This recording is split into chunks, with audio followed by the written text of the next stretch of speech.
Les peuples ont les gouvernements qu'ils méritent.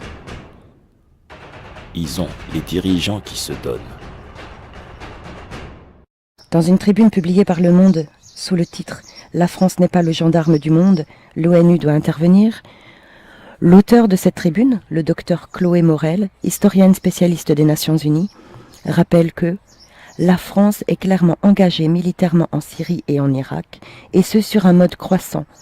Depuis les débuts de l'opération Chamal en septembre 2014, la France a effectué plus de 4000 sorties aériennes et a mené plus de 600 frappes, dont le bilan fourni par le ministre français de la Défense, Jean-Yves Le Drian, le 21 janvier 2016, était de 1000 djihadistes de l'organisation État islamique. Et le président Hollande a affirmé récemment vouloir encore intensifier ses frappes. Pas besoin d'être avisé pour comprendre le cynisme mensonger du président Hollande lorsque, suite aux atrocités du 13 novembre 2015, il nous a dit que désormais la France était en guerre, alors qu'il avait déclaré la guerre à la Syrie dès son arrivée à la présidence. Et il savait qu'il mentait en nous disant que ces criminels nous haïssent parce que nous sommes le pays des droits de l'homme, alors qu'ils haïssent les Français parce que c'est en leur nom que lui et son gouvernement ont fait attaquer la Syrie en faisant des victimes civiles innocentes. Le docteur Morel signale avec raison: plutôt que d'intensifier ces attaques aériennes qui ont fait des dizaines de victimes civiles innocentes, notamment des femmes et des enfants, il faut arrêter ces frappes en Irak et en Syrie. Sinon nous serons pris dans une spirale infernale, celle d'une guerre qui frappera de plus en plus de civils, en Syrie comme en France. Une guerre qui frappera de plus en plus de civils en Syrie comme en France, c'est simple, et pourtant, cette vérité semble être particulièrement difficile à saisir. Peut-être parce qu'il s'agit d'une nouvelle réalité, dans le sens qu'auparavant, les élites politiques de la métropole décidaient, selon leur convenance, de faire la guerre aux colonisables et ou aux colonisés, sans que le territoire métropolitain ne devienne jamais le théâtre de ces guerres. Mais il faut prendre conscience qu'au XXIe siècle, ce temps est révolu à cause de la capacité de riposte et de la volonté qu'ont beaucoup de ces pays de porter cette guerre au sein des États qui l'ont initiée. Le docteur Morel a raison d'affirmer que ce n'est pas la France de faire le gendarme du monde. Au lieu de dépenser des sommes colossales dans l'armement et dans ses frappes meurtrières à l'étranger, la France devrait consacrer son argent à financer davantage les services publics comme la santé, l'éducation, la culture, l'aide à l'emploi.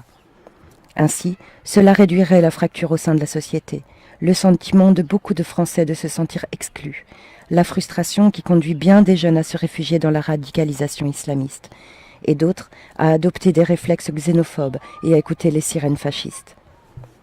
L'expérience et l'histoire l'ont bien montré. Lorsqu'une puissance se prend pour le gendarme de la planète, cela se traduit par une prolifération de guerres injustes contre les peuples du Sud, dont les populations civiles payent toujours un prix exorbitant. Par exemple, les gouvernements successifs des États-Unis, convaincus que la divine providence leur avait donné la mission de combattre le mal partout, ont multiplié leurs interventions armées à l'étranger, avec les conséquences que l'on connaît. Aussi, on retiendra que ces guerres sont financées par les peuples du Nord, souvent au détriment de leurs propres droits. Dans le cas qui nous occupe, les guerres déclenchées par les gouvernements français sont financées par le contribuable français, au détriment d'un meilleur service dans des secteurs aussi importants que la santé ou l'éducation, afin de réduire les inégalités en France.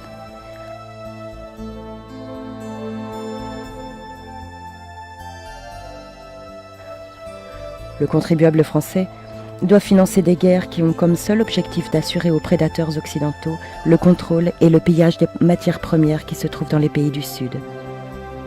Car les élites économiques ultralibérales qui s'opposent à l'intervention de l'État et sont hostiles à l'État-providence ici en France n'ont jamais cessé d'avoir recours à l'intervention armée de l'État français dans les pays du Sud. Chaque fois qu'il a fallu renverser un gouvernement pour y installer un autre plus docile ou simplement pour protéger une dictature corrompue contre le désir de changement de la population. J'ai toujours eu une pensée solidaire pour les victimes civiles des interventions militaires dans les pays du Sud. Et je pensais avec empathie à leur angoisse de se trouver un jour au mauvais moment, au mauvais endroit.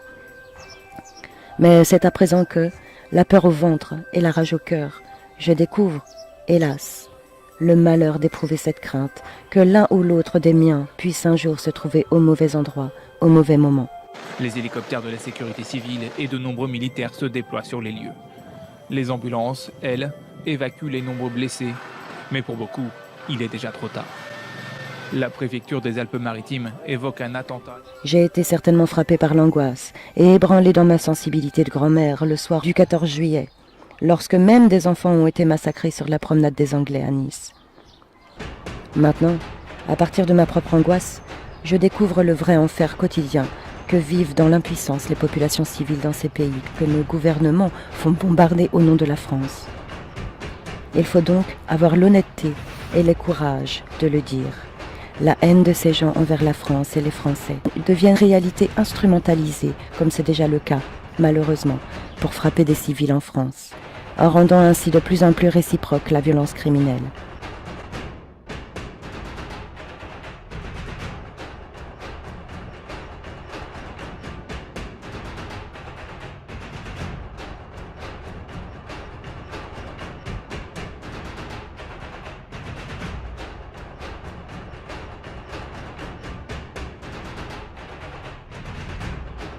Nous, les membres de la société civile, nous avons tout intérêt à nous intéresser aux nouvelles réalités, parce qu'il y va de notre sécurité à tous.